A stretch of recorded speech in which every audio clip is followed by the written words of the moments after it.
Isto no silêncio.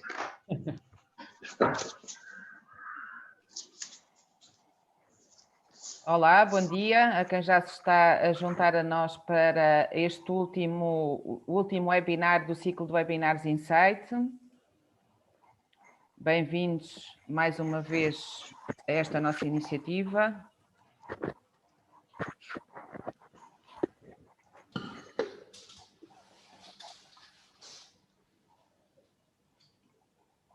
Se querem ir partilhando connosco, onde é que nos estão a ouvir, qual é o vosso setor de atividade, também para que os nossos convidados possam conhecer melhor a audiência. Já estou a ver que temos aqui a Cristina Coelho, da Shift4You. Bom dia, Cristina. E a Ana está aqui, João. Já estou a vê-la aqui a entrar. Bom, os alentejanos estão sempre a tempo.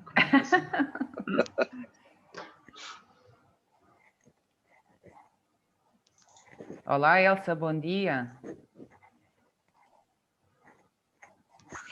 Vamos então aqui só dar mais 1 ou 2 minutos para que mais pessoas possam juntar a nós, está bem? Depois vamos então arrancar com o nosso webinar de hoje. Bom dia, Paula.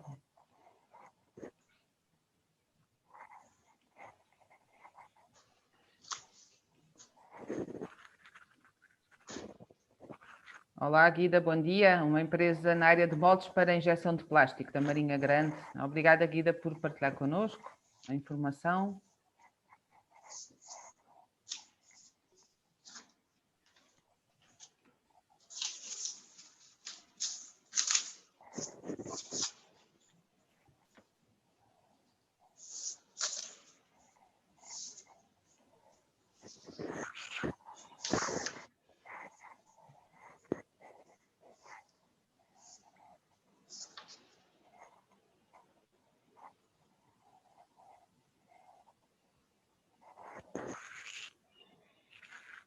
Olá, Vera, bom dia.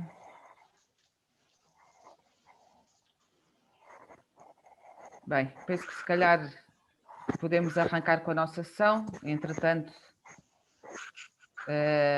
as restantes pessoas irão juntar-se a nós em breve, com certeza.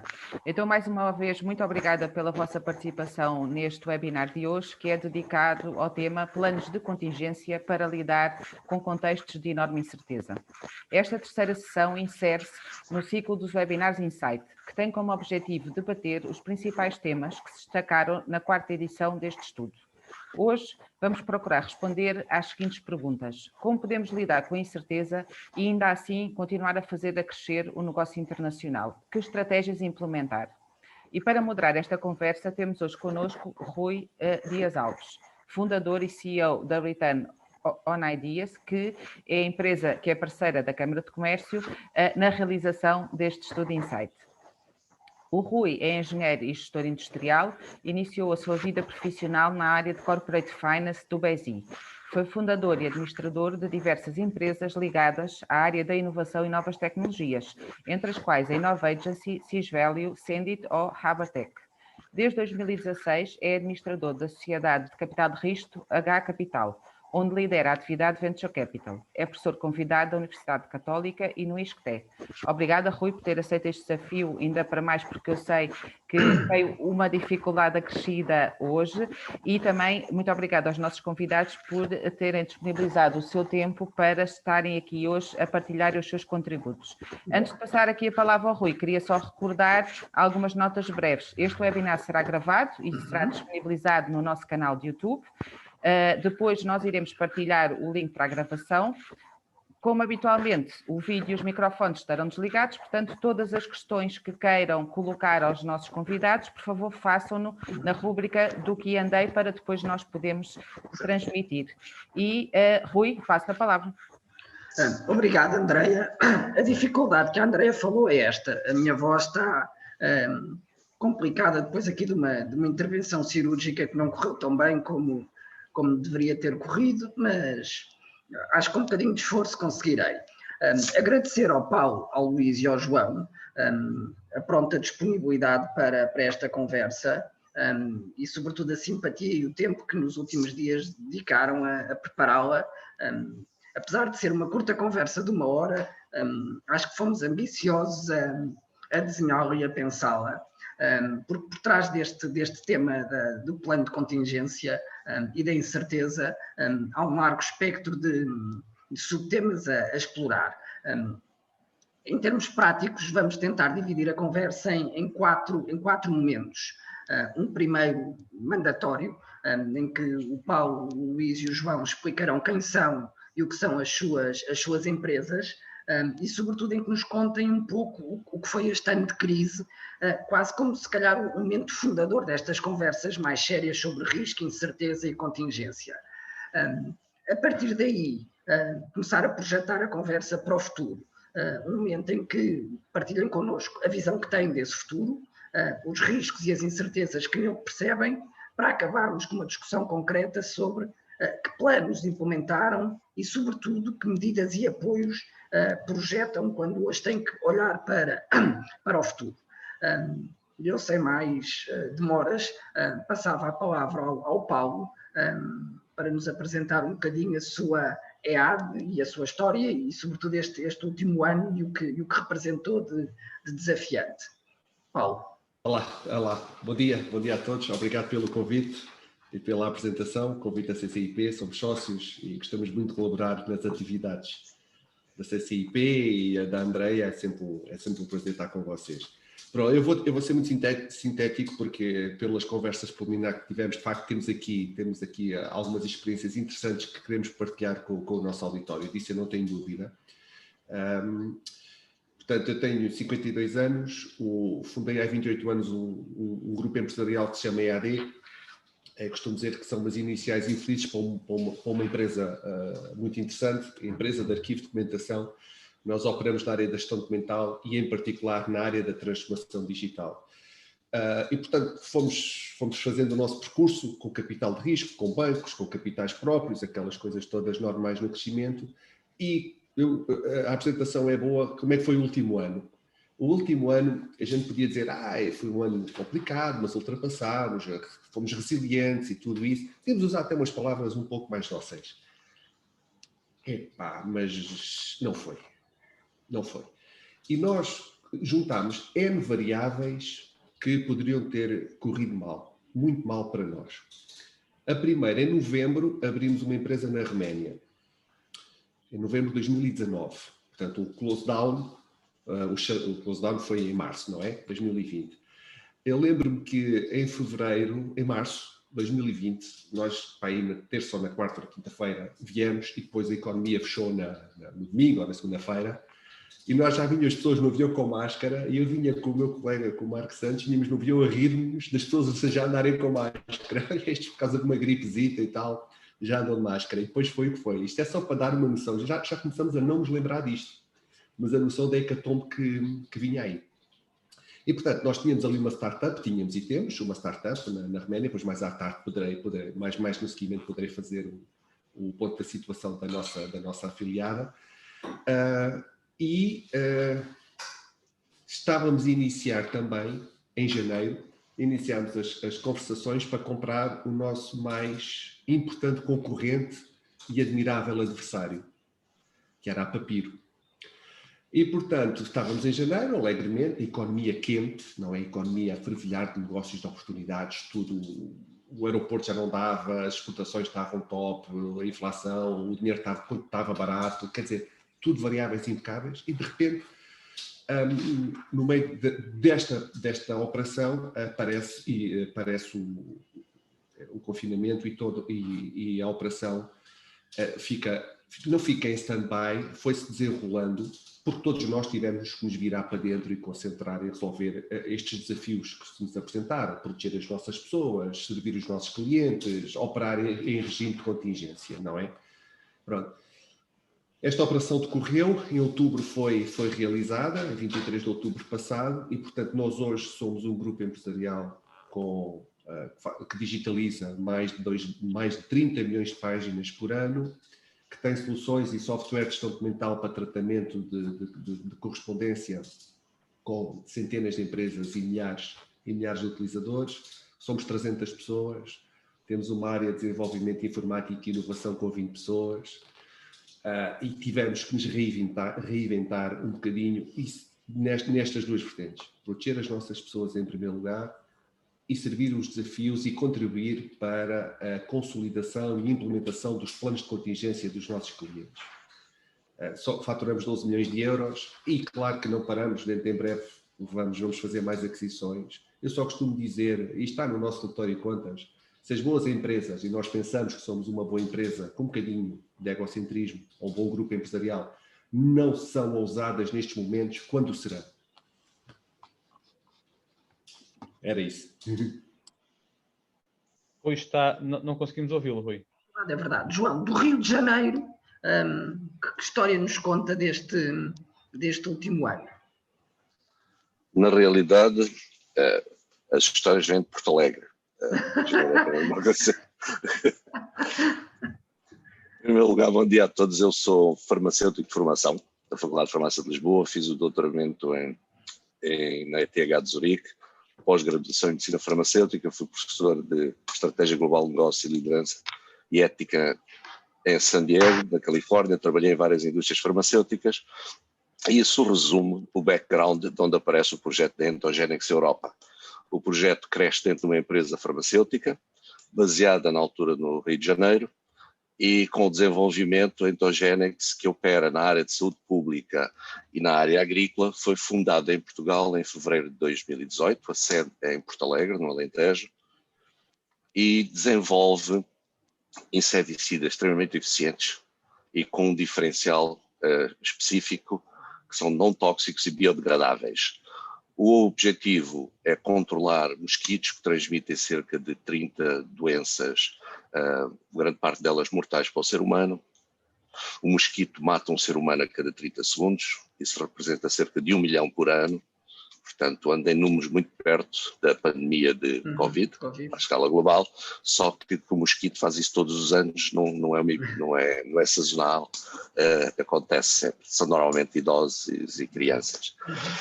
Isso leva-nos para um mercado de saúde pública e temos uma empresa recém-criada, mas que teve uma pré-incorporação já de cerca de 20 anos para trás, de investigação, do qual temos 15 patentes válidas nos Estados Unidos, alguns outros mercados, e que nos permite apresentar um produto único que nos últimos 40 anos não há nada parecido neste mercado.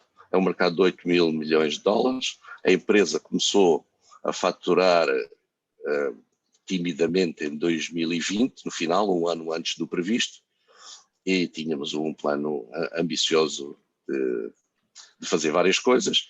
Como o Paulo há pouco falou, ele vinha-se a rir no avião, obviamente nós também ríamos um pouquinho, porque poucos dias antes tínhamos ido do Brasil para Porto Alegre e estávamos de saída no dia 11 de março para Milão. Eu, que residia no Rio, e o Estevão, que era um engenheiro de produção brasileiro que ia também para reuniões para finalizarmos os planos de engenharia da fábrica. Foi quando o aeroporto de Milão fechou, quando estávamos a sair de casa para ir para o aeroporto, em Porto Alegre. Ficámos dia 12, 13 de maio, dia de março, no dia 18 fechou tudo. Olha, e foi simples, ficámos então ali 6, 7 meses no Alentejo. As famílias ficaram no Rio. O Estevão foi com uma mala, resolveu rasgar o bilhete e ficou lá de vez com uma mala. Não voltou mais. Portanto, foi uns planos de contingência únicos, ficámos a viver num continente diferente. Para mim foi mais simples, que tinha casa, que era dos meus pais. O Estevão estava a viver no hotel, depois veio para a minha casa, ficámos um tempo e depois atravessámos e, enfim, a empresa teve uma dimensão um pouquinho diferente devido a isso, obviamente totalmente alterada, como podem imaginar, porque tinha um plano específico. E obviamente depois alterámos. Portanto, a pandemia atingiu em cheio, trouxe coisas excelentes e trouxe outras que obviamente que deixaram de lado. Os planos de contingência primeiro foi viver com uma mala para alguns, eu também levava a mala, tinha algumas roupas mais velhas espalhadas por aí e pronto, e obviamente depois fomos nos adaptando, não é? Vamos avançar isso um pouco mais à frente, mas isso é a história da Entogenics Europa, que é uma empresa ligado à saúde pública, com um projeto de investigação também de pesticidas na área agrícola. Tem um produto no mercado e uma linha de investigação para desenvolver pesticidas agrícolas específicos, mais uma vez não tóxicos e biodegradáveis. Interessante, João, essa nota que o João dá da imprevisibilidade, que é outro ângulo da incerteza, esta lógica de que o que nos aconteceu era fora de qualquer plano, não havia qualquer perspectiva, cenário que nos levasse a ter que ponderar esta lógica de que saindo do Rio e chegando a Porto Alegre, de repente me torno um imigrante durante 7 meses. Luís, estávamos há pouco, antes da conversa começar, a falar um pouco do que foi uma interrupção forçada de um ritmo de vida e de um ritmo de negócio. Partilhar um bocadinho connosco, Luís, essa história de uma realidade, de uma forma de fazer negócio que, quando o mundo fecha, tem que ser reimaginada. Exatamente. Obrigado, Rui. Obrigado aos meus colegas palestrantes. Obrigado, André. Obrigado à Câmara de Comércio. Foi com muito prazer que aceitei este convite para estar aqui hoje. O meu nome é Luís Calado. Eu sou diretor comercial na Polstricker. A Polstricker é um grupo português que, fundado em 44, já lá vão 70 e alguns anos. Nós somos, na prática, armazenistas, grossistas de produtos promocionais e tudo o que vocês possam imaginar. Há várias estatísticas que dizem que nós, no nosso dia-a-dia, contactamos mais de 6 ou 7 vezes com produtos promocionais e nem damos conta disso. E a Polstricker é o que faz. Na prática, desenvolve um catálogo e vende para distribuidores esses mesmos produtos. Nós começámos inicialmente com um modelo de negócio nos anos 40, que era de reparação de esferográficas. Imaginem bem o quão deslocado isto é dos dias de hoje. Evoluímos na altura, e sendo isto uma empresa familiar, evoluiu para uma segunda geração que mudou ligeiramente o modelo de negócio e começou a representar alguns grossistas na altura europeus que se afirmavam. E depois, alguns no início do ano 2000, começámos a fazer o nosso próprio catálogo, mas ainda muito focados no mercado nacional e no mercado ibérico. Eu diria que a história desta empresa começa-se a contar somente em 2010, pelo menos este último capítulo, com a terceira geração e com uma nova direção, exclusivamente focada nos mercados internacionais. Fizemos a nossa primeira feira, alguns em 2010, na Alemanha, e desde aí tem sido um crescimento exponencial. Nós seríamos uma empresa em 2008 que faturávamos 6 milhões de euros, acabamos 2020, o grupo empresarial que hoje temos, a faturar cerca de 90 e qualquer coisa milhões de euros, o que representou aqui notoriamente uma evolução bastante significativa. Hoje em dia somos uma empresa ou um grupo presente em 3 continentes, temos escritórios na China mais preocupados com o sourcing e o procurement dos produtos que vendemos, que já são muitos, estamos a falar de 1.200 referências diferentes, e portanto há uma multiplicidade muito grande de produtos e de finalidades que o produto possa assumir. Depois temos no Brasil uma unidade autónoma, digamos assim, criada há 5 ou 6 anos, e completamente focada no mercado brasileiro, que é muito específico, muito único, muito protecionista das suas indústrias, portanto não há aqui grandes sinergias para o resto da América do Sul. Depois temos uma unidade europeia, que é a nossa principal fonte de receita, e onde temos basicamente 2 presenças, uma em Portugal, outra na República Checa. A da República Checa, derivado de uma aquisição que fizemos de um dos nossos ilustres concorrentes, como dizia o Paulo, em 2018, até porque este é um mercado onde se está a assistir e muito a processos de concentração de empresas e, portanto, os grandes estão a ficar cada vez maiores e nós hoje seremos top 4, top 3 em termos de faturação dos nossos concorrentes à escala global, mais concretamente à escala europeia. Temos hoje mais ou menos entre 950 e 1.000 colaboradores, e basicamente somos focados muito no B2C, portanto, e ao contrário do que também era a minha experiência há 4 anos atrás, quando entrei, que achava que este negócio era meia dúzia de maratonas, meia dúzia de festivais de verão e uma venda para a EDP, uma venda para a Vodafone, estava feito.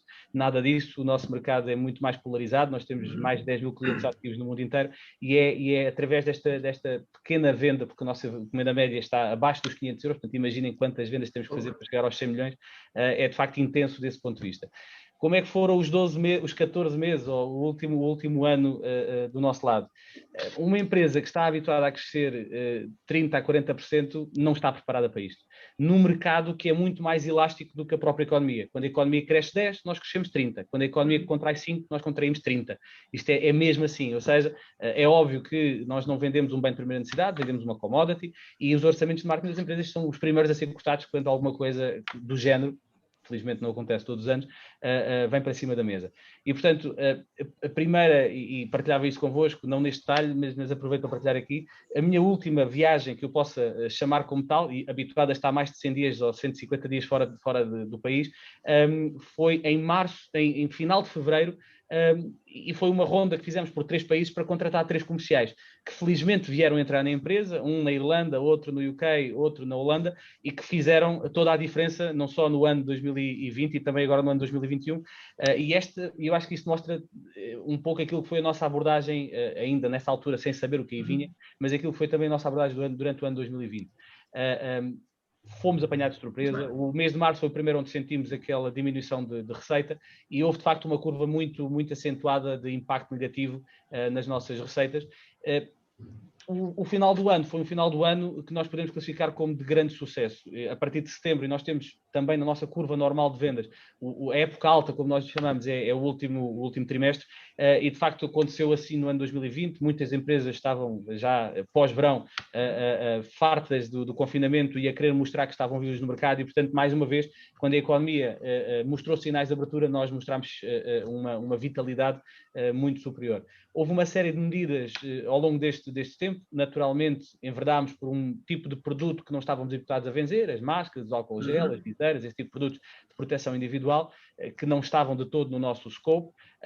Por outro lado, tivemos também, porque temos uma equipa comercial espalhada por toda a Europa, mas essencialmente baseada nestes polos de Portugal, República Checa, tivemos que mandar as equipas para o home office e temporariamente, inclusive, tivemos que aplicar uma outra medida de layoff, mas tivemos que nos adaptar à realidade, tivemos que encolher, focar-nos naquilo que tinha bita positivo e que, de facto, podia trazer rentabilidade para o ano 2020, e que acabámos o ano 2020, nomeadamente o dezembro, a crescer face a 2019.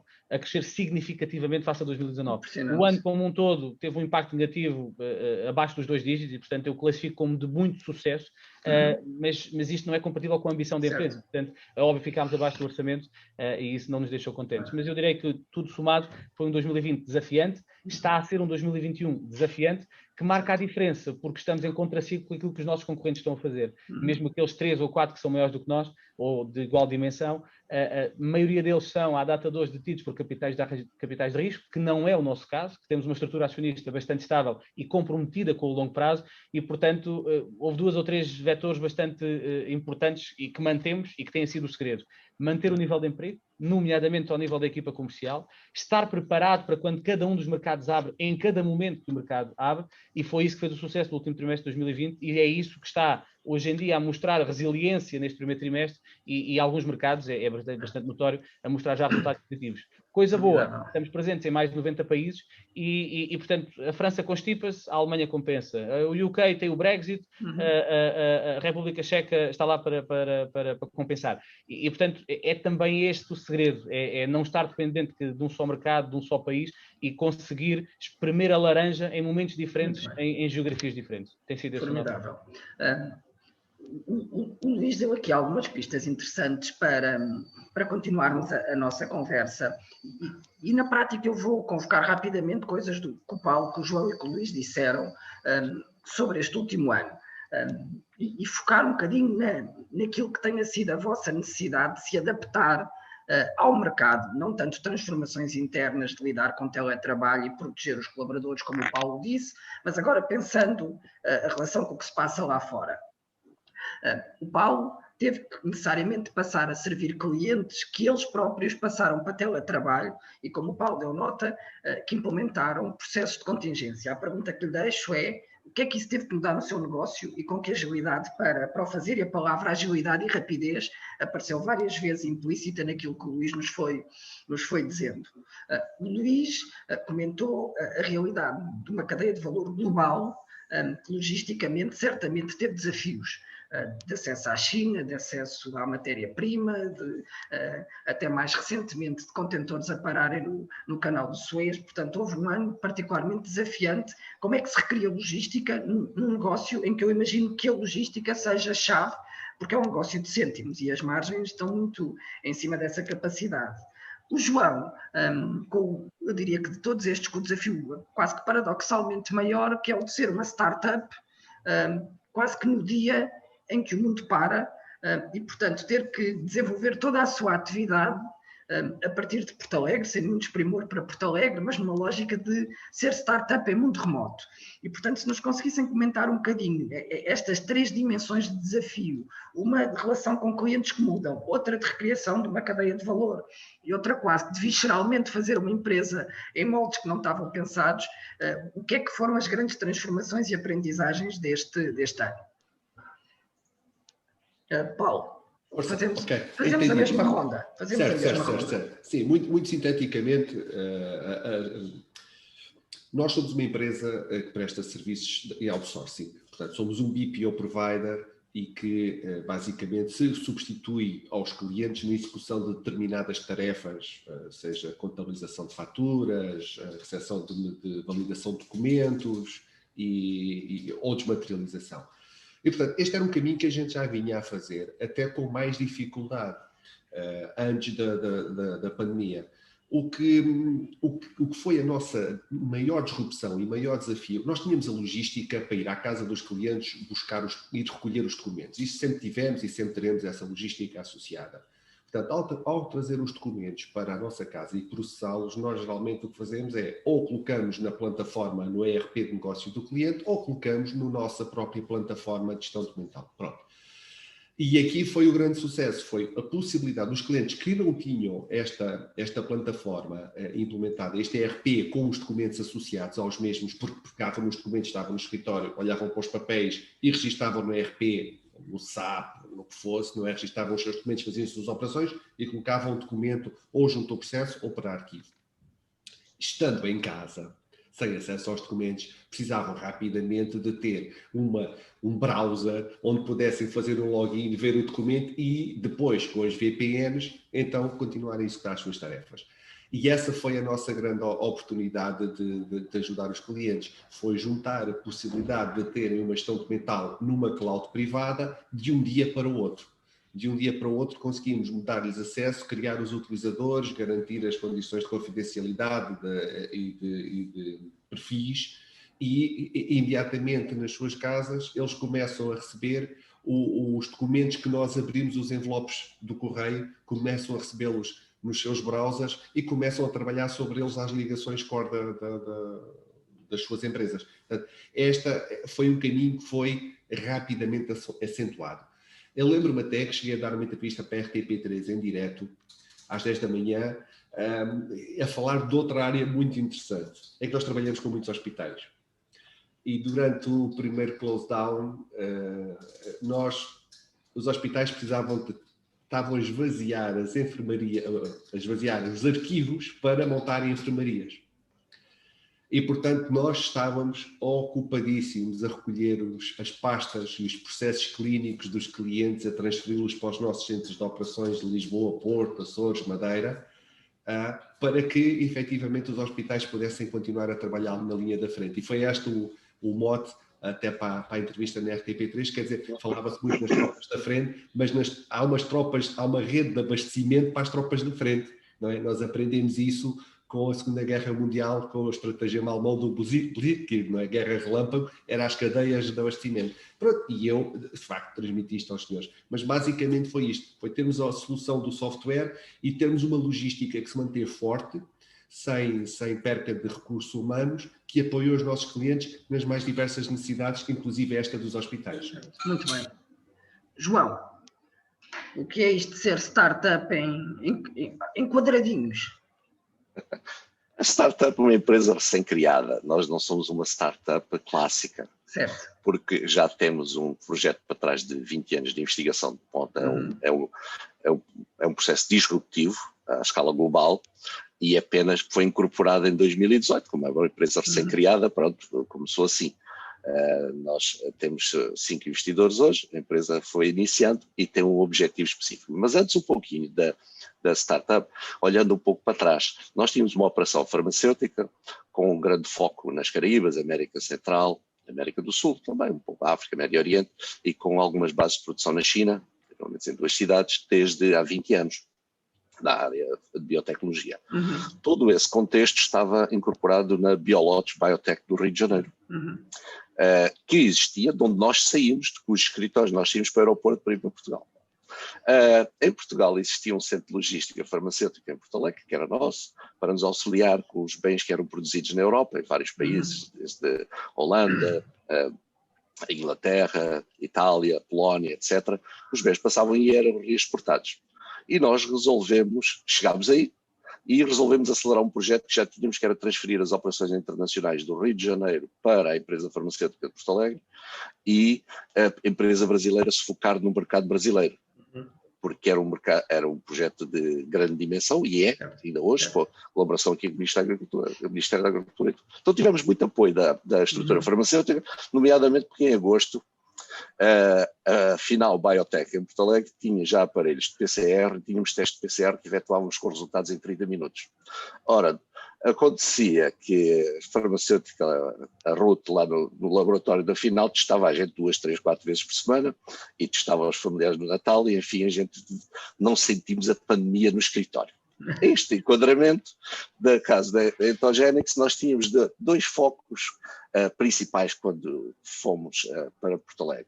Nós tínhamos um produto para entrar no mercado, já tínhamos um dossiê com todos os estudos toxicológicos, um dossiê com um investimento de 10, 12 milhões de dólares já pronto, para submeter para registro em vários países, e um projeto de investigação de pesticidas agrícolas. Íamos fazer uma fábrica. A fábrica devia ter iniciado a construção em março, abril de 2020. Isso foi completamente desfeito, porque a reunião de engenharia não aconteceu. Claro. Em agosto, um dos engenheiros italianos fez-nos uma visita de vir de manhã e sair à noite, à tarde, para ir apanhar o avião de volta, e quer dizer, obviamente os planos da fábrica foram concluídos agora em março. Esse foi o motivo nesse aspecto. Por outro lado, em termos de mercado, o foco foi totalmente para a Covid, nos orçamentos do Ministério, enquanto que o Luís e o Paulo têm efeitos que reduzem o mercado, etc. O nosso é assim, ninguém se preocupou mais com o mosquito, o problema era a Covid. Só que o mosquito está aqui há 100 milhões de anos e não tirou férias. E então, aquilo que durante 10 meses a gente viu, ok, há um foco, pouca atenção, nós tínhamos processos de registro a decorrer na Guatemala, Brasil, nos outros países, de repente o mosquito eclodiu porque foi desviado dinheiro do tratamento profilático de inseticidas para tratar o mosquito e, obviamente, passaram a aparecer epidemias de dengue, zika, febre amarela, etc.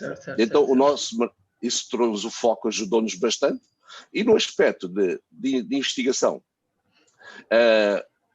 o facto de ficarmos no Alentejo tem vantagens. Primeiro porque a pandemia é muito mais light, a densidade populacional é baixa, portanto a gente não sente praticamente isso, mas por outro lado, já uma empresa americana, há um ano atrás em Boston, tinha-nos contactado, que entendeu que as vacas sem stress produzem 40 litros de leite e que o stress de mosquitos e moscas produzem 25 litros. Nós não sabíamos nada disso e fomos ver. E não se pode utilizar inseticidas que são tóxicos na produção de leite. Como nós tínhamos o primeiro que não é tóxico, procurámos para fazermos um projeto de tratamento nas fazendas de Kansas dos Estados Unidos e depois na Califórnia.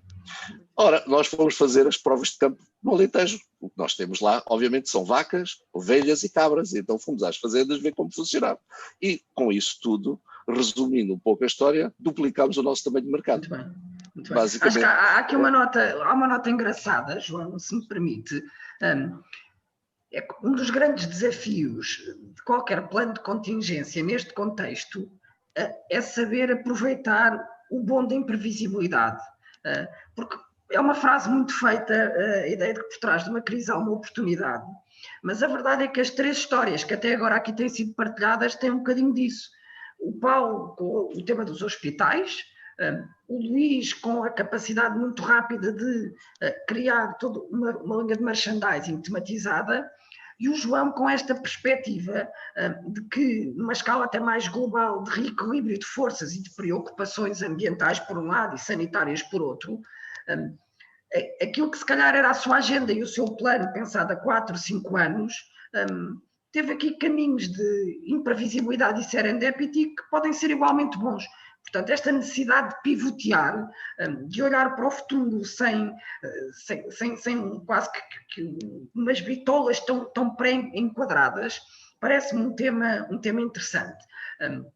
E eu passo ao Luís e eu levanto já uma outra pergunta que para todos os efeitos também aqui nos colocaram, que é, hoje, quais são, de facto, as incertezas e os riscos que antecipam no futuro. Nós estamos aqui a falar de um muito claro, que é o da pandemia, associado a este poderá vir o tema da crise económica, sabemos que questões ambientais estão a ganhar muita expressão, sabemos que a tecnologia e a cibersegurança são um fator crítico, sabemos até que o acesso ao trabalho e a recriação das organizações em modo de teletrabalho reconfigura a forma de fazer cultura e organização, portanto, sem que o Luís, o Luís que responda à pergunta que estava antes, mas lançando já a próxima, que riscos é que agora constam de uma agenda de quem tem que pensar futuro? E depois acabaremos a discutir e como é que se lida com esses riscos. Muito bem. Luís, desculpa. Muito bem, obrigado, Rui. Voltando então um passo atrás, só para explicar como é que então nos reinventamos, essencialmente de forma logística, mas não só, e quais é que foram os nossos drives.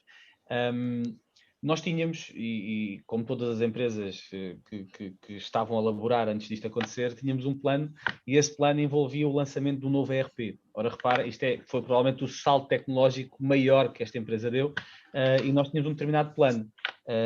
E uma das consequências óbvias desta pandemia foi, as equipas que estavam, os consultores que estavam fisicamente na empresa e que isto e aquilo, tudo isto virou completamente e os hábitos de reunião, os hábitos de desenho de uma solução destas tiveram que ser rapidamente alterados.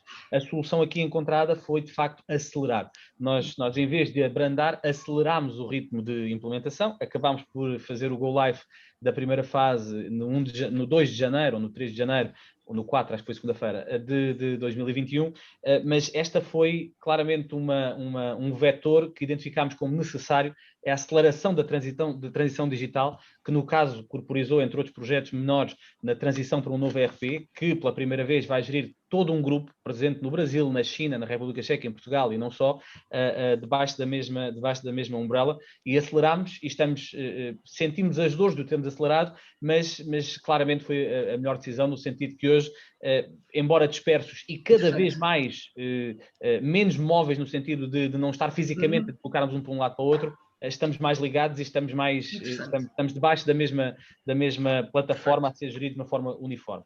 Por outro lado, e segundo vetor ainda digital, foi a integração com os nossos clientes. O nosso negócio, que de fora pode parecer que é só vender meia dúzia de esferográficas e já está, é de facto bastante sofisticado e complexo no que diz respeito ao processo da compra e ao processo da venda. E a integração com os nossos clientes é um vetor que já vínhamos identificando como crucial e que se tornou absolutamente central em 2021 em 2020 e que vai continuar em 2021.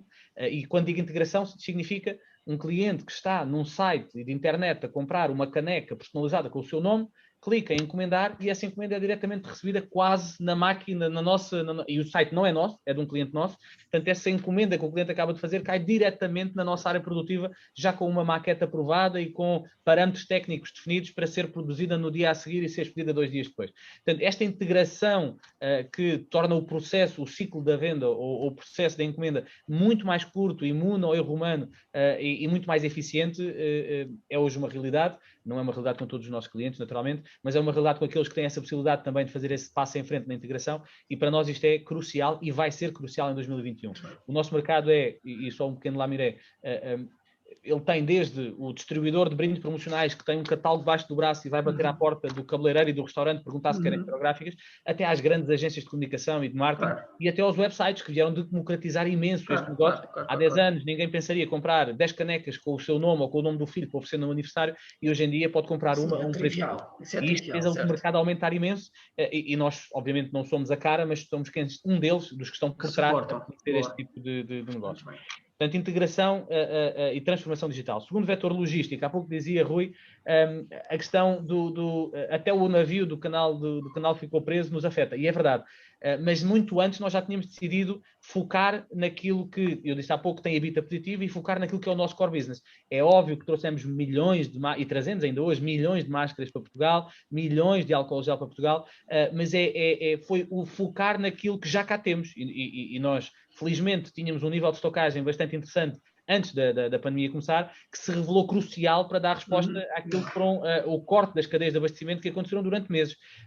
E o nosso modelo de negócio passa muito exatamente por focar naquilo que temos à mão de semear, aqui na Europa, para fornecer num par de dias ao nosso cliente em qualquer país europeu, e portanto a China passou a ser a segunda hipótese, passou a seguir um planeamento muito mais a longo prazo, e se havia parte do negócio, vamos pôr as coisas assim, o Rui pode comprar uma caneca com o seu nome em Portugal, ou pode comprar uma caneca totalmente personalizada, na cor Pantone da sua camisola, na dimensão que quiser, na China. É óbvio que isso demora mais tempo, mas de facto as possibilidades de customização são outras. E nós o que fizemos foi, no fundo, ignorar um pouco este vetor de negócio, este canal de vendas que implicava estar dependente da China e focar naquilo que temos na Europa. E ainda nesta questão logística, o facto de termos 2 unidades, e certamente acompanharam as notícias, a República Checa foi, a dada altura, em alguns diferentes momentos no tempo, um dos países mais no vermelho que a Europa teve, e o facto de termos 2 unidades produtivas na Europa fez-nos conseguir estar quase que imunes a isso. E, portanto, as nossas unidades são quase que gêmeas, não sendo totalmente gêmeas, e, portanto, eu tenho determinada técnica de impressão sobrelotada ou sem colaboradores, porque eles apanharam Covid, muito embora muitos planos de contingência, e, portanto, tínhamos alguma dificuldade na resposta ao cliente na República Checa, transferimos para Portugal e assim sucessivamente. Por último, a questão da adaptação ao cliente, e o Rui dizia muito bem, independentemente do que fizeram internamente, como é que se adaptaram ao mercado. O nosso negócio é um negócio muito pouco leal, muito pouco... digamos, o cliente tem 0 incentivo em depender apenas de um fornecedor. Há 4 ou 5 no mercado, isto é uma commodity, portanto, preço, disponibilidade de stock e rapidez são chaves. Mas o acompanhamento comercial faz toda a diferença. E por isso há pouco eu disse que nós não diminuímos o nível de emprego ao nível da empresa como um todo, mas em especial no departamento comercial, e mais, contratámos em pandemia, exatamente porque isso foi o que fez a diferença no ano de 2020. Ter comerciais naturalmente vindos do mercado. Se em Portugal não há tradição em empresas deste setor, por essa Europa fora há muito, e os nossos concorrentes também já lá estão há mais tempo do que nós, e portanto o objetivo aqui foi captar esse talento e esse know-how que o mercado já tinha na Irlanda, na Noruega. Nós inclusive há 4 meses atrás contratámos um norueguês e um finlandês do mercado, do negócio. Portanto, são contratações com risco zero, são contratações que basicamente vão adicionar valor ao mercado que já temos hoje e não necessariamente pôr em risco uma estrutura que já temos. E, portanto, essa adaptação e esse contacto mais local, eu não posso ir à Noruega fazer visitas, mas tenho um comercial na Noruega que vai visitar clientes. Mas eles estão em lockdown. Muito bem, assim que abrem, ele está dentro do país e não tem que sofrer com os testes de Covid e com a quarentena e com o self-isolation. Dito isto, esta atuação local que fez com que tivéssemos lançado, e que não estava inicialmente no plano, uma série de empresas subsidiárias que começaram a faturar localmente, na moeda local, traduzindo o catálogo para a moeda local. Nós hoje falamos 22 idiomas. Quando digo que falamos, nós traduzimos o nosso catálogo e o nosso site em 22 idiomas. Isto só é possível, bem, porque o mercado o pede, mas só assim é que conseguimos estar próximo do cliente. Se continuássemos a vender em inglês ou em português e em francês e achar que com isso venderíamos para a Rússia ou para o Cazaquistão, é mentira. E portanto, desse ponto de vista, esta foi uma adaptação muito grande. Não foi por causa da pandemia, já tínhamos isto no plano, mas mais uma vez aceleramos no sentido de ficarmos mais próximos do mercado e mais próximos dos nossos clientes. E olhando agora para o futuro, como é que em maio de 2021 o encaram e para que riscos, agora que percebemos que o tema dos riscos não é um tema que pode ficar teoricamente guardado numa gaveta, com que riscos é que projetam esse futuro? Paulo? Bom, esta pergunta é interessante porque eu há uns dias atrás mandei um e-mail para a nossa equipa comercial toda a dizer assim: meus amigos, estão aqui as previsões do Banco de Portugal para o próximo trimestre. A economia vai arrebentar outra vez. Vai arrebentar, vai explodir. Portanto, a atividade económica e tal. Portanto, olha, nem que seja pós-animar, mas essencialmente para transmitirem esta mensagem junto dos clientes nos contactos que têm. É claro que se fossem estatísticas e dados de outra fonte, imagino, governamental, eu já não teria tanta credibilidade. Enfim, o Banco de Portugal, ou as previsões do Banco Mundial, ou da própria União Europeia, a mim ainda me oferecem um grau de... São mais idóneos, sim. São um bocadinho mais idóneos. Tem menos carga política. Pelo menos deveria ter. Agora, e portanto a mensagem que nós estamos a sentir mensagem, temos muita procura de serviços dos nossos clientes, mais serviços, não é? Nós também vendemos em parte um commodity, portanto, uma caixa de arquivo guardada nas estantes é um commodity, o cliente quer pôr onde é mais barato e, não é? E é um bocadinho assim. O resto dos serviços não tem valor acrescentado, bastante valor acrescentado. Portanto, temos aqui um misto e por isso é que nós, apesar de não termos aumentado as vendas, porque o nosso maior cliente é a TAP, e, portanto, a TAP aterrou os aviões todos de repente, portanto, e nós tínhamos 17 pessoas a trabalhar para a TAP e a atividade baixou. Outra foi a Europcar, nós colaboramos com o BPO da Europa, portanto, tratamos os documentos da Europcar, da maior parte dos países europeus, e, portanto, também os aluguéis de automóveis no primeiro enclausuramento também pararam todos. Sobre o risco faz parte do dia-a-dia do gestor, das equipas, todas as equipas de trabalho, das equipas de gestão, e havia uma pergunta aqui se tínhamos comitê de gestão de risco. Temos um comitê, eu até imprimi, vou só mostrar assim, nós temos um comitê desde o dia 9 de março, que nós registamos tudo o que fazemos e quem fazemos e quem tem a responsabilidade, consoante as orientações que recebíamos das autoridades de saúde, as alterações do Estado e as próprias alterações internas que fomos fazendo para adaptarmos as equipas a estas novas realidades laborais. Pronto. Mas o risco, a gente trata o risco neste grupo como nunca o tratamos.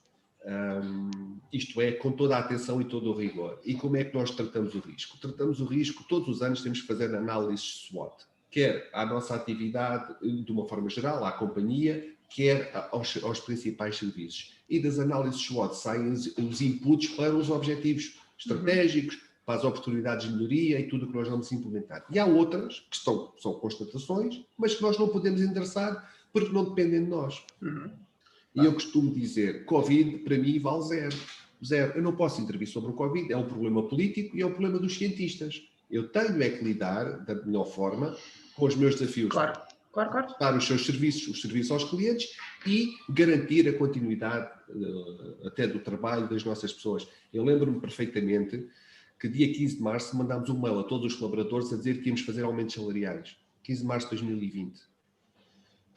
E depois mandámos outro a dizer que íamos pagar a gratificação de balanço, como habitual, porque a empresa em 2019 tinha tido resultados extraordinários e nós tínhamos uma gratificação de balanço e já sabíamos disto tudo e mantemos. Resultado, durante o confinamento as pessoas fizeram, em bom português, das tripas coração para nos ajudar a ultrapassar estas situações todas.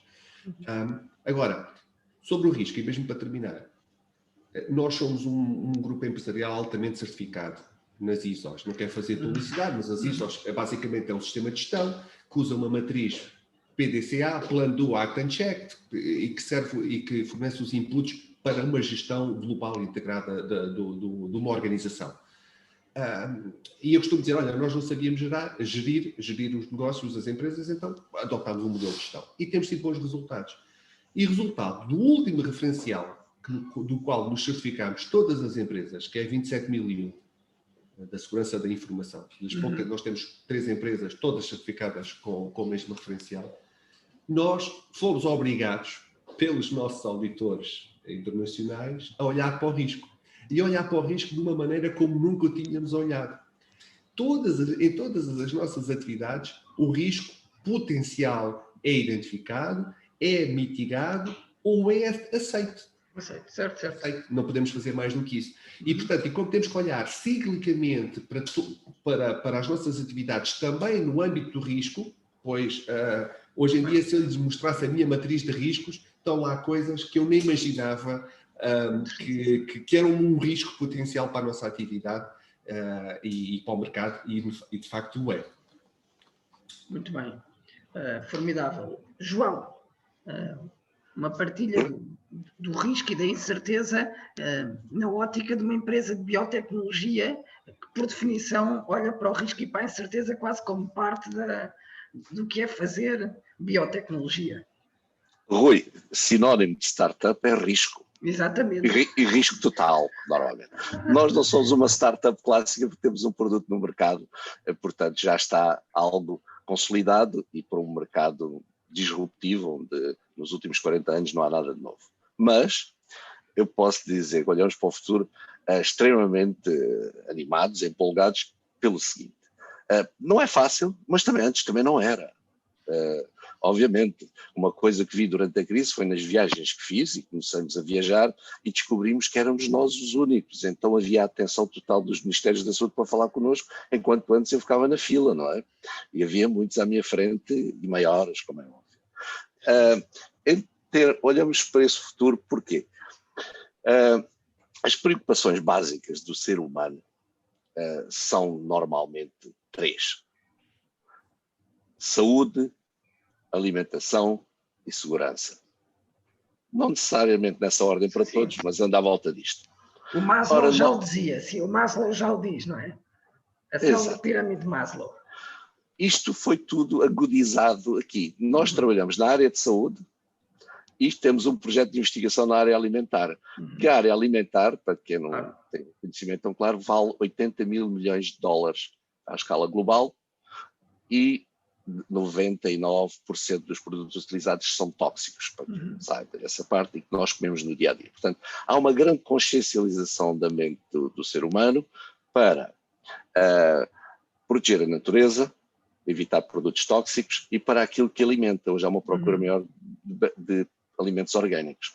Ora, aquilo que nós estamos a desenvolver são produtos que vão permitir haver uma maior oferta de alimentos orgânicos e controlar problemas de saúde pública que neste momento já estão na Península Ibérica, na Ilha da Madeira. Nós já temos esses mosquitos todos no sul da Europa com o aumento da temperatura. Então, nós olhamos, obviamente, está a recrudescer. E nós, sendo um dos únicos que apresentam uma solução extremamente eficaz, normalmente 100% eficácia 1 a 6 horas após aplicar, e sem a toxicidade ligada, olhamos para isso obviamente, com bastante otimismo. Dificuldades há dificuldades de logística. As coisas que antes chegavam rápido agora levam mais tempo, imprevisível. Claro. Os preços aumentaram. Claro. A gasolina ficou a custo zero, quase pagava-se para termos a gasolina, mas os preços subiam 3, 4 vezes de transporte. Enfim, essas coisas têm sido difíceis. Nós já trabalhamos em teletrabalho desde 2007, portanto não é um problema à escala continental, vários continentes. Usámos Skype, que era a única que havia, então para nós foi uma maravilha. Agora há Zoom, tudo isto, vemos, e antes, obviamente, portanto, as coisas ficaram muito mais fáceis para nós. Já tínhamos um conceito de escritório sem papel desde 2007, fazíamos isso, e tínhamos também um plano feito lá, que era o Plano 2020, que nos permitia relocar de um continente para o outro em 48, 72 horas. Isto estava previsto desde 2006, 2007, não a pensar em pandemias, mas a pensar em conflitos locais, terremotos, estratégias, coisas, etc. Vai um na frente, aluga escritórios, compra equipamento, os outros vão a seguir, no final levam os backups, levam os contratos e pronto, e havia tinha sido planeado disso para um grupo menor. Portanto, nesse aspecto, a gente olhamos, isso veio tudo, estava tudo já na mente, adicionámos pessoas novas e obviamente isto foi possível porque é uma equipe fantástica que tem lá em Porto Alegre, tanto na parte farmacêutica como na parte da Etogenix Europa, porque com poucas pessoas fazer aquilo que foi feito, e atenção, a nossa fábrica do desenho é única no mundo, não há nenhuma parecida. Quando nós pensámos vamos visitar algumas, primeiro não pudemos visitar, depois descobrimos mesmo que pudéssemos visitar, não havia.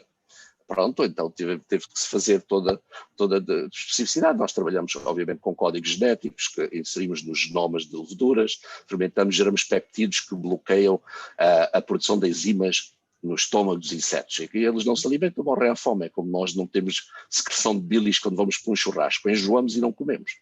É mais ou menos isso. Então a gente vê isso, efetivamente, com o mercado a crescer e duplicou-nos, talvez triplicou o nosso mercado, não sabíamos durante esta pandemia, que é a produção de leite é tremenda em vários locais. Não sabia, por exemplo, que há 2 fazendas com 70 mil vacas no meio do deserto da Arábia que são afetadas por isso. Também não sabia que há mosquitos no deserto da Síria, que é um problema. Então são coisas que nós fomos aprendendo ao longo destes últimos tempos. E depois a África é um mercado por excelência, com outras características específicas, e a China. Isso obrigou-nos que nós tínhamos planeado uma fábrica para Porto Alegre.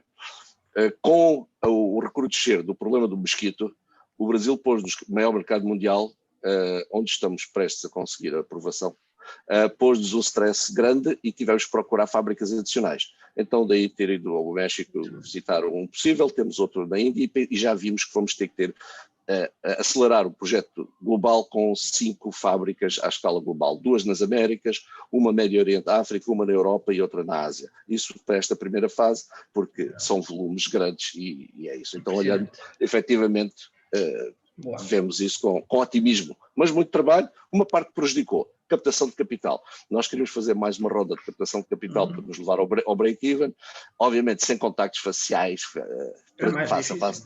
É muito mais difícil. Atrasou isso, atrasou a fábrica em Porto Alegre, nós estamos agora a correr atrás dessa parte e estamos o dilema, ou as vendas começam num volume astronómico e não precisamos de capital, ou vamos sacrificar mais um pouco. E pronto, ok, dá uma certa estabilidade. Mas isso é o normal, não é? Isso é o normal. Luís, estamos aqui a caminhar para o fim, muito rapidamente, uma visão de risco na Pulse Tracker. Futuro, nós estamos otimistas, nós olhando para dentro, já fizemos e vamos continuar a fazer 2 ou 3 coisas, além do que já disse, nomeadamente a qualificação dos recursos humanos. Nós precisamos ter middle management preparado para gerir uma empresa de 100 milhões que não tínhamos quando faturávamos 10 e, portanto, precisamos de introduzir uma camada entre administração e equipas operacionais que nos permita ser mais ágeis na gestão interna, e estamos a fazer isso. Um alinhamento de incentivos, e isto é a segunda medida interna, porque quando queremos correr mais rápido que os outros, precisamos que todos queiram correr, e, portanto, precisamos de alinhar incentivos internamente, especialmente na equipa comercial, que já tinha, mas que agora está mais intrinsecamente ligado aos resultados da empresa. Externamente, o Paulo falou, e é muito verdade, e no nosso mercado ainda mais, é um mercado pouco amigo do ambiente, vendemos muito plástico, sabemos disso, é uma indústria onde as empresas estão cada vez mais pressionadas a ser sustentáveis, e nós já tínhamos e aceleramos, e vai ser um foco nos próximos 5 anos, na certificação, quer da empresa, quer de produto.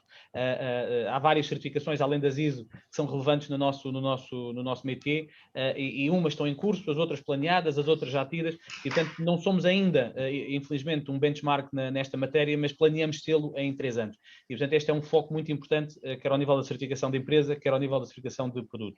Inovação. Nós, muito mais do que lançar produtos novos, queremos lançar produtos inovadores, e temos hoje em dia muito mais design interno, muito mais desenvolvimento de produto interno e de serviços. Coisas como packaging tailor-made, coisas como áreas de negócio onde não estamos presentes, como sendo certamente produtos de alimentação perecíveis que nós hoje não vendemos, e até o próprio têxtil promocional, que é todo um universo à parte do brinde promocional, e portanto é diversificação, inovação, e portanto tentar não depender tanto do exterior e depender mais dos recursos internos para com aquilo que temos nas unidades produtivas que temos hoje, conseguir dar mais serviço ao cliente. Por último, focar no core business. Felizmente, aquilo que são os PPEs, os materiais de proteção individual, hoje em dia voltaram a representar menos de 10% do nosso turnover. Isto é uma ótima notícia para nós. Nós somos, de facto, uma empresa de brindes promocionais, não somos uma empresa de vender máscaras. Há máscaras no nosso portfólio, especialmente aquelas que nós podemos customizar, as têxteis, não aquelas de um uso, de uso apenas uma vez, e essas vão continuar. Este tipo de produtos vão continuar no portfólio destas empresas no nosso mercado, mas incorporando naquilo que é o nosso core business, que é ter um produto que eu customize com a marca de uma empresa e que isso faz com que ela traga valor acrescentado e não apenas a proteção per si contra o risco que existe, mas não é bem o nosso métier.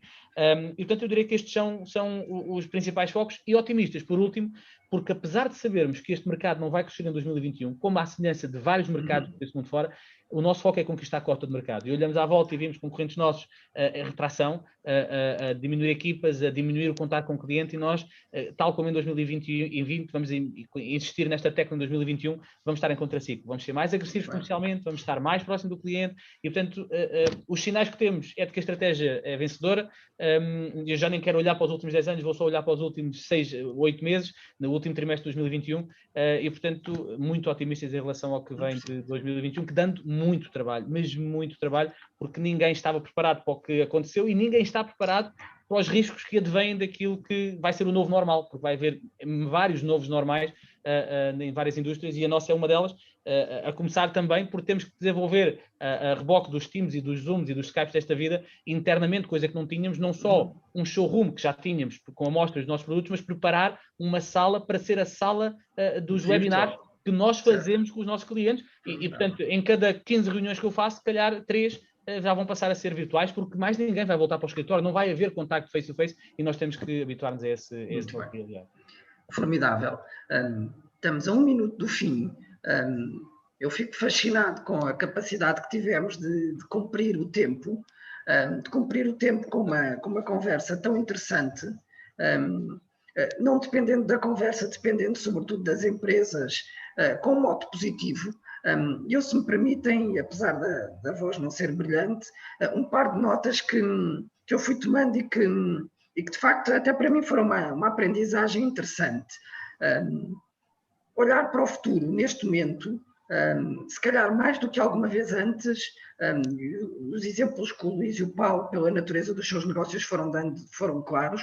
Exige que se tenha estratégia olhando para risco.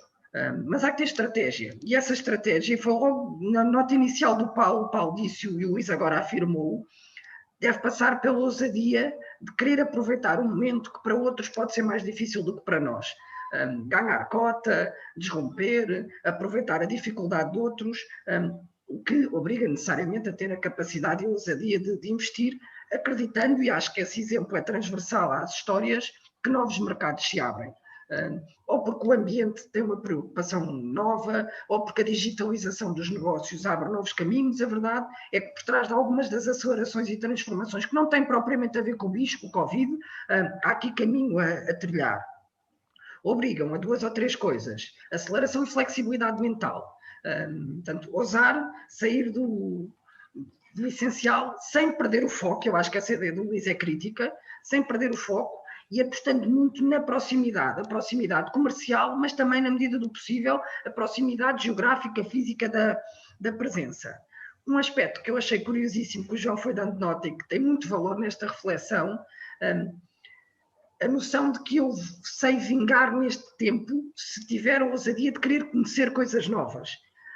A ilha na Arábia, que tem 70 mil cabeças de gado, as vacas americanas que com o stress dos mosquitos perdem 15 litros de leite. Portanto, esta noção de que o tempo me obriga a querer saber coisas novas, porque se eu não souber coisas novas, não sei explorar coisas novas. Acabando, do ponto de vista interno, saber gerir. E acreditar que às vezes processos de certificação podem ser muito boas ferramentas para nos obrigarem a fazer aquilo que se calhar com a boa vontade fizemos no passado de uma forma, mas que em tempos tão complexos como estes não podem ser boa vontade. Achei piada quando o Paulo levantou a folha com a ata das reuniões do seu plano de contingência. Assumir que a tecnologia interna é absolutamente central, sistemas, colaboração, e que as pessoas, eu acho que isso foi mais ou menos transversal entre a disponibilidade agora já não me lembro do nome, João, do seu colega brasileiro que acabou por ficar residente em Porto Alegre. Estevão.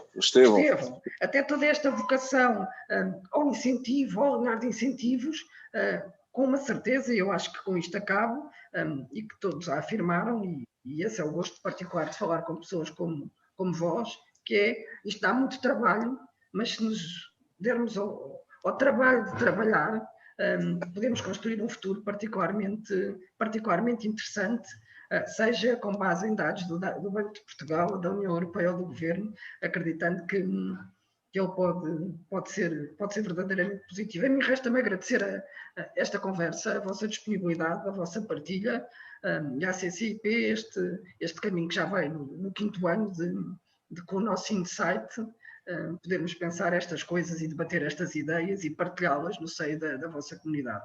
Obrigado aos 3. Obrigada, eu, Rui, também. Acho que foi aqui um excelente encerramento e um sumário e muito interessante desta conversa. Eu, do meu lado, sinto-me super orgulhosa por ter estas 3 empresas serem membros e associados da Câmara de Comércio, a sério, porque acho que a paixão com que vocês falam sobre as vossas atividades, sobre a forma como, digamos, viveram e vivenciaram todos estes últimos 14 meses, acho que é inspiradora, sem dúvida. não é? E acho que foram aqui partilhadas um conjunto também até de boas práticas e de insights interessantes que tenho a certeza que a nossa audiência vai fazer refletir e vai pensar. Acho que fechamos em grande este ciclo de webinars do Insight. Felizmente temos aqui a possibilidade de contar com várias empresas que realmente foram extraordinárias durante estes últimos meses. Portanto, muitos parabéns a vocês os 3. A todos aqueles que também nos webinars anteriores estiveram aqui a partilhar connosco as suas experiências. Temos aqui até um comentário do William Francisco a agradecer pelo webinar, foi ótimo. Para além disso, o Luís, o João Fortuna, o José Fortuna da Agropolis também lhe manda um abraço, cumprimento-o. O Paulo foi muito abraçado. O Paulo foi muito abraçado. O Paulo também. E pronto, espero vê-los em breve numa destas nossas próximas iniciativas e, mais uma vez, muito obrigada pela vossa disponibilidade e desejo-vos um excelente fim de semana. Foi um gosto. Igualmente, foi um gosto. Obrigada. Obrigado. Abraço a todos. Obrigado. Adeus, Andréia. Igualmente. Adeus, obrigada. Tchau, tchau.